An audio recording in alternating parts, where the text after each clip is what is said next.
In today's Leeds news, Wednesday closing in on Harry Gray, Japanese reports on Suzuki, Darlow has more interest, Leeds make fresh Shea Charles bid, and FIFA reduce clubs' compensation.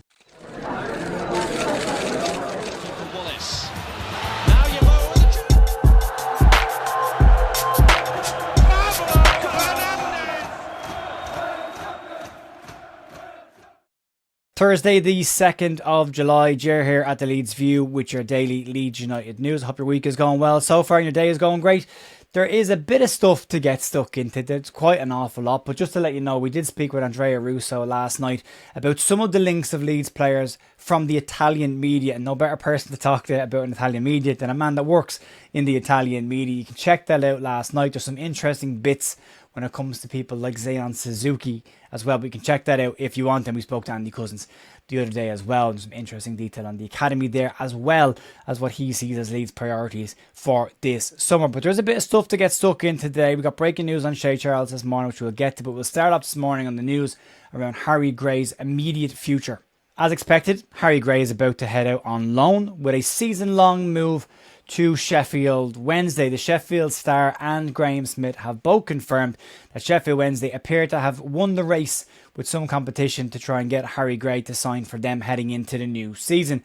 Gray turns 18 in October. His goal rate for the under-21s has been incredible, 15 goals in 22 starts before he then headed off on loan to play for Rotherham United and get some experience in the men's game and some dirt on his knees. And he did relatively well there considering where Rotherham were competing in League One last season. But Wednesday are going through a massive rebuild at the club. But Gray will walk into the club and see a familiar face in Liam Cooper, who may have even had a bit of an impact in making this move happen to Wednesday. Last season, though, Daniel Farke did point out that the pathway for Harry Gray was very, very clear. Go to League One, prove you can do it there. Go to the Championship then, prove you can do it there. And then come into the Premier League and prove you can do it there. Leeds are very keen to follow a similar model that was done with Spurs and Harry Kane, to give him the best chance he can of actually being a success in the Premier League when he gets his chance. Now, obviously, that can be accelerated if he absolutely knocks the socks off the loans that he will be going on. But he's not going to be given any shortcuts, and he's not going to get any gifts just because his second name is Gray. He'll have to go out and prove that he can cut it in the men's game. Very little reason to suggest that he won't go out and absolutely knock it out of the park. Harry seems to be the kind of young lad who doesn't mind a bit of a scrap and likes mixing it up a little bit, and that'll definitely help him going back into League One next season. But it is a very different scenario that he's facing. Sheffield Wednesday are expected to be competing towards the top end of League One next season, where last year with Rotherham he was competing down the bottom end of the league and the chances were at an absolute premium, so he couldn't always exactly show his finishing prowess. He'll get that now, hopefully, with Sheffield Wednesday if their rebuild goes according to plan. He'll get a full pre-season, he'll get a full bedding in period, and he'll get a chance to show what he can do, and we will keep an eye on Gray once the season kicks off on loan watch. But let's move on. The Zion Suzuki story continues to develop outside of the UK, and that's really important when we start to look at what is exactly being said about him. More reports have come out that say that Leeds have an official bid ready and are pushing for a move for the Japanese international goalkeeper. Leeds have been ready, if you believe reports, to put a bid in for over a week now. So I'm not sure what exactly is stopping Leeds putting in that official bid, if there is truth to that story. No official bid has gone in as of right now, but a Japanese news outlet have caused a bit of a stir. Football Seki in Japan have gone as far as to claim that not only have Leeds put a bid in, but there is a full agreement in place between Leeds and the club and Leeds and the player, and it will be a deal up until 2030. However, they also say that Karl Darlow's current situation at Leeds is slowing the process and is impacting Leeds United's planning for the keeper situation this summer. The reports from Football Seki is eye-catching for obvious reasons. It's a Japanese outlet. It's possibly closer to the situation if it's a credible source. But they do say that it's a full agreement and a contract till 2030 for the 23-year-old. But if it is, if Leeds do have an agreement in place, we've heard nothing from the Athletic, nothing from the YP, and nothing from Leeds Live that suggests an agreement has been made. And they are usually always the first ones out of the gate to say an agreement has gone in. Look at every other transfer Leeds have completed in the last couple of years. And when you get back into the UK, this is where it starts to flip. Sky Sports' Zinny Boswell has pushed back on this claim, and he has reiterated that Zion Suzuki is a player that Leeds United are interested in, but are not actively pursuing right now. And that can obviously change. He also says Leeds are still waiting on the Carl Darlow situation to sort itself out. Now, we spoke with Andrea Russo last night on the podcast. Andrea is based near Parma and is aware of the media and the journalists around Parma, and they're not reporting that Leeds United are interested or moving for Zion Suzuki. In fact, they're saying it's Aston Villa that are the club that have made moves for Zion Suzuki. And that, again, obviously can change depending on what Leeds do, depending how quiet Leeds are trying to keep it. But the basics on this still feel very much like this is similar to the Hidemasa Morita story from a few months back. A ton of noise outside of the UK. Even to go as far as MOT Leeds News put out a post last night saying Fabrizio Romano had confirmed Leeds' interest in the player. Unfortunately, it was a Fabrizio Romano parody account that had said that, and they subsequently took the article back down. So everyone is mad to get hold of this, but as it stands right now, this one is clear as mud. Ton of noise outside of the UK, very little inside the UK. Everyone is saying the same thing in the UK. He is a player that Leeds United are interested in, but have not made a formal bid and are not actively pursuing right now. We'll have to just wait and see if that does materialise. Now, the reports also talk about Carl Darlow being a deciding factor in this, which would suggest that Carl Darlow is potentially being looked at as the number one for Leeds next summer or next season. If he signs a new deal, Leeds don't need a new goalkeeper. If he doesn't, Leeds need to get a number one. So let's talk about Carl Darlow and where we sit on the current one there. According to some reports this morning, Leeds United are still having to fight to keep Carl Darlow, despite reports of a 2-year deal being put in front of the Leeds United goalkeeper last month. He's now out of contract at the club. Manchester United and Spurs appear to have at least temporarily gone away for a bit, but there is another club that appeared to have joined in the hunt for Carl Darlow for next season. Reports state that Everton are interested in a move for the Leeds United shot-stopper Darlow, and they want to increase competition on their goalkeeping position heading into next season. There's no detail whether it's an older bid that's just coming out in the press now or whether it's a very recent bid. But the fact that Leeds haven't announced a new contract for Carl Darlow and that he's sticking around as a club would suggest there's still a bit of grey area on what's going on right now. Team Talk this morning have shared a piece from Sky Sports that says that Everton have made a concrete offer for Carl Darlow to his representatives, and the fact that he hasn't signed a deal with Leeds, at least at the time of recording this, would suggest that it's at least, if nothing else, being looked at. So where we are, they want competition for Jordan Pickford next season, which means Darlow will be going into a scrap for number one. You would imagine Pickford would be the number one. He's a bit mad, but he's still one of the best goalkeepers in the Premier League. So this is still very much up in the air. We're going to have to wait. The question, I suppose, that should be asked, or Leeds are probably asking, is how long will Leeds wait before they decide to force the issue with Carl Darlow?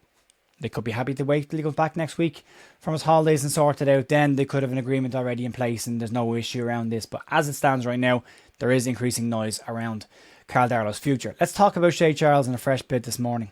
Now, at the time of recording, this had literally just come out, so it's pretty thin in terms of massive amount of details. But according to the Mail Sport and Simon Jones, who has been the person breaking this story throughout the entirety of his link to Leeds United, says that Leeds United have submitted a fresh bid for Southampton's central defensive midfielder Shea Charles, and the bid is believed to be £23 million plus add-ons. Now, that sounds less than the £25 million bid that went in last week, but the detail is important on this. Leeds' bid last week was said to be up to £25 million, including add-ons and bonuses and future fees, whereas this is said to be £23 million plus add-ons onto that, which may bring it over that £25 million mark. So maybe the structure on this deal is a little bit better and palatable for Southampton. Southampton's valuation on Shea Charles hasn't changed. They still want £30 million for him, and that's because there's a 15% sell-on clause to Manchester City. And that's, so they want to probably bring in 25 million quid and dish off 5 million quid or whatever towards Man City. The Mail say, though, on their report, that the hope with this is, from Leeds' perspective, is that they can get closer towards a compromised agreement with Southampton. There's no news yet whether it has been accepted or rejected. Again, at the time of recording and in a transfer window, I have to keep saying that because things can change hourly at this stage. But what's interesting with this is Leeds have put a bid in again, but they have stopped well short of that £30 million valuation, which suggests Leeds aren't willing to go that high for the player. And I think they're right on this. I think you play hardball here and see what you can get done. There's no reason why Leeds should be held to ransom for a player because Man City have a sell-on clause. There's the offer. If you want it, fine. If you don't, I would imagine Leeds can go to Germany, Italy or France and get a player for a quarter of the fee. And we'll have to wait and see. But the valuation is clearly there to give Southampton the maximum amount of money and then a percentage to Man City, which, I mean, you can't blame them on that situation. But yeah, as it is anyway now, Leeds are moving again when it comes to the Shea Charles situation. Graham Smyth spoke about this last week on the Inside Ellen Road podcast and said, look, he's a very good player. Look at him playing for Northern Ireland. Would he play a huge amount of football at Leeds? He might just be competition for Ethan Ampadu. But the fact that he's got an age there, he can do the box-to-box role. Maybe there's a little bit more to what he can offer Leeds in that midfield. But then it will be interesting to see what happens with the other Leeds United midfielders. Because again, pretty stacked, pun intended, in that situation as well. So we'll keep an eye on it. It could develop and we'll let you know when we've got transfer talk on Saturday anyway. So you'll get some information at the very latest on that then. Let's talk about FIFA moving the goalposts for football clubs. So Leeds are said to be amongst several Premier League clubs that are set to receive a significantly less World Cup compensation pack than they expected after FIFA have quietly slashed the club's benefit programme day rate in half from what it was at Qatar 2022. At this stage, nobody should be surprised that Gianni Infantino's pulling a stroke like this or FIFA are moving the goalposts on football clubs. But the detail is interesting on this, and depending on which side you want to take, whether it's FIFA's or football finance and football clubs, there's very different opinions on the goal behind this. Leeds have released 4 players for this summer's World Cup tournament, as we all know. And under the previous system from Qatar 2022, clubs receive a day rate per player that financial experts presumed would be an increase on the Qatar rate, as FIFA announced the pot would go up from $209 million to $355 million. Instead, FIFA have quietly written to clubs days before the tournament kicked off to inform them that the day rate had actually fallen to the minimum of $5,000 per day, less than half what the rate was during the Qatar World Cup in 2022. Now, that might not sound like a big deal, but you have to bear in mind in this situation as well, football clubs are paying the wages of all the players that are at this tournament, and they're also taking the risk if these players get injured and the impact it will have on them going into their seasons coming up. Now, FIFA say that the $100 million large pot has to be used to pay for the players that were released to play in the qualifying rounds for the World Cup, and that the rest of it then needs to be spread around across the bloated 48-team tournament. But Leeds are now looking at a figure well below £500,000 unless Switzerland and the USA were to go far in the tournament, which is a very possible situation, at least another round or two for both of them. GRV Media's head of finance has said that this is actually more a case of smoke and mirrors from FIFA. And again, nobody should be massively surprised at that. And he noted that the governing body had been incredibly vocal about the larger pot for clubs coming into this and how much it was helping football clubs to release their players for this expanded tournament that will take longer and mean they're away from their clubs a lot longer as well. Now, in isolation, this probably isn't a massive blow for any individual football club, but it's likely frustrating for clubs who may have been looking at that and they may have expected compensation into the millions of pounds. At the very minimum, with PSR and an SCR world, this is inconvenient because, as we know, every single penny counts, and it's another example of FIFA failing the clubs who have developed and released these players for the World Cup. And without releasing these players, the World Cup tournament doesn't happen the way it does at all. So, again, not a massive shock, is it, that FIFA are mucking around with the money when it comes to FIFA and money and this World Cup specifically?